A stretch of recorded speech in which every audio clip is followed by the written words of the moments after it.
Lorsque vous créez un objet, vous allez toujours dans le panneau de commande, Create, Géométrie standard primitive, et vous allez sélectionner votre objet. Il faut savoir que dans Max, il y a toujours différents chemins d'accès pour faire les mêmes manipulations.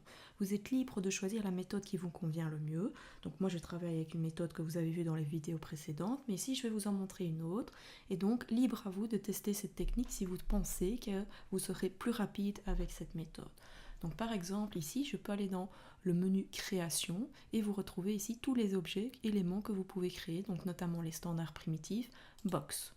Donc je peux par exemple créer ma box directement à partir d'ici sans aller dans mon panneau de commande. Lorsque je suis sur mon objet et que je veux le modifier, on a l'habitude d'aller dans l'onglet modification.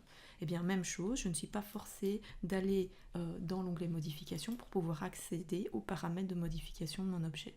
Je peux pour ce faire utiliser la palette d'outils qui se trouve ici, donc le fameux ribbon. Donc pour comprendre qu'il s'agit bien du ribbon, clic droit dans la palette d'outils principale, vous retrouvez ici le ribbon. Donc vous pouvez l'activer ou pas suivant vos besoins.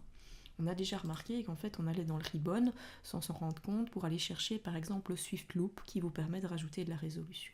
Et donc en l'occurrence ici, eh bien, je vais tout simplement agrandir cette palette qui pour l'instant est réduite en cliquant sur la petite flèche qui me permet d'afficher la totalité des outils. Donc pour l'instant je ne vois pas spécialement d'outils, mais je vais pouvoir par exemple accéder au mode de modification, hop, et accéder ici aux paramètres de mon objet. Donc malgré tout, le panneau de commande est quand même essentiel pour modifier par exemple les dimensions de votre objet de départ. Vous pouvez également convertir l'objet en éditable poli sans forcément faire un clic droit, convert tout. Vous pouvez tout simplement venir ici dans le ribbon, vous avez Modeling Tools, vous l'ouvrez et vous cliquez sur Convert to Poly.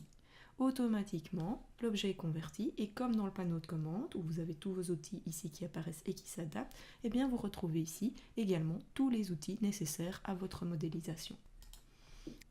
Donc si on prend la peine d'observer un petit peu ces outils, on voit qu'on retrouve les vertex, les edges, les polygones. Donc ça s'adapte dans le panneau de commande, c'est exactement la même chose. Donc si je veux prendre une arête ou un point, eh bien je peux passer ici par mes modes de sélection.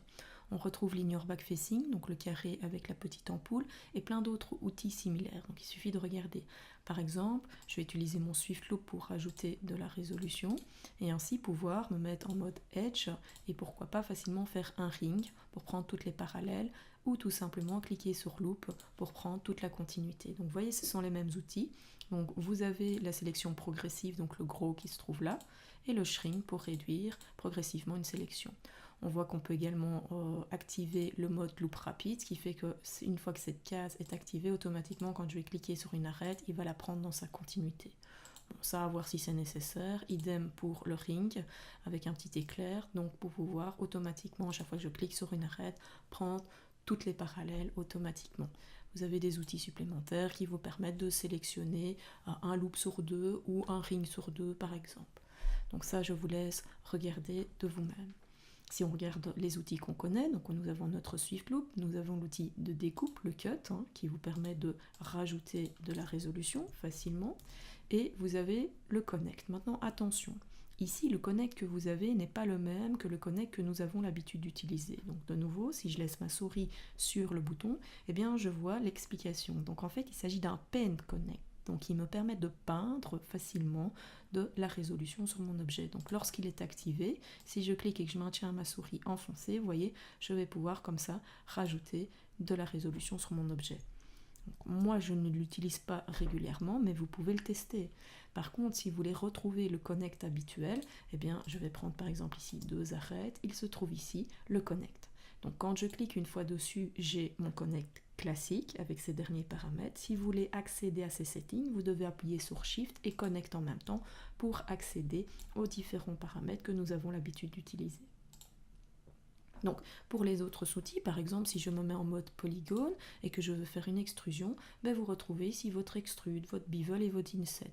Donc toujours pareil, je clique une fois dessus, j'ai mon outil. Si j'appuie sur Shift et que je clique sur extrude en même temps, j'ai accès aux paramètres. Donc libre à vous de parcourir un petit peu les outils que l'on a vus ensemble qui se trouvent dans le panneau de commande, eh bien vous pouvez les retrouver ici. Donc le fait d'attacher deux polygones ensemble, ou deux, pardon pas polygones mais éléments ensemble, se trouve également ici.